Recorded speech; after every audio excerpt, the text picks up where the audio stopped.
குருவோட அனுகிரகம் இல்லாம இது நடக்கவே நடக்காது. ஒரு சாதகனுடைய முக்கியமான ரோல் என்னன்னா, இந்த மாதிரி பொசிஷன்ல அவர் அந்த சூட்சமத்துல அவங்களுடைய பணி தீவிரமா இருக்கும். அவங்க அதை ரொம்ப முன்னெடுத்து அதை செய்வாங்க. அதை ஏன் அப்படின்னா, இது அந்த சாதகனுடைய சக்சஸ் மட்டும் இல்ல, ஒட்டுமொத்தமான நிறைய இந்த மாதிரி வேலை செஞ்சாங்களோ அவங்களுடைய சக்சஸாவே நினைப்பாங்க. அதனாலதான் ஒரு சாதகன் உருவாகிறத நூற்றுக்கணக்கான தன்மை கொண்ட அந்த அலைவரிசைகளும் ஒளிகளும் சேர்ந்து வேலை செய்யுது. இப்ப நம்மளுடைய தியானத்தில் இருக்கிற வெற்றியை அதுங்களுடைய நாமளே வந்த மாதிரி அதுக்கு ஒரு உணர்வுகளை ஒரு ஃபீல் நினைக்குது. அப்போ ஒரு சாதகனும் தியானத்துல செய்யறது ஒரு பிரபஞ்சத்துக்கே கிடைத்த ஒரு சக்சஸ்ங்கிறாங்க. அந்த அந்த அந்த ஒளி அவங்க பிரிச்சு எடுக்கும்போது அந்த வெளிச்சம் அங்க ரிஃப்ளெக்ஷன் ஆகுங்கிறாங்க.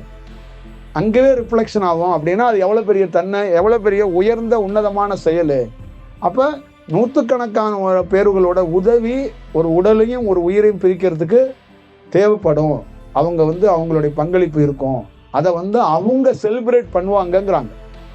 அதை என்னன்னா, ஒரு செலிப்ரேட்னா மற்ற மாதிரி நீங்க மாதிரி இல்லாம ஒரு மகிழ்ச்சியை ஒரு ஒரு ஒரு அலைவரிசையை உங்களுக்கு அமுச்சு வைப்பாங்க.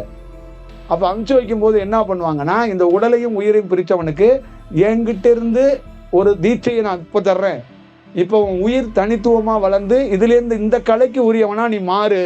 அதான் செலிப்ரேஷன். அந்த செயல் வடிவமா நீ மாறி வளர்ந்து வா அப்படின்னு ஒவ்வொருத்தரும் இந்த மாதிரி தன்னுடைய கலையை அந்த உயிருக்கு கொடுப்பாங்க. அது இன்னும் தீவிரமா வளர்ந்து அது ஒரு பேர் சொல்ற ஒரு விஷயமா வருங்கிறது தான் நிதர்சனமான உண்மை.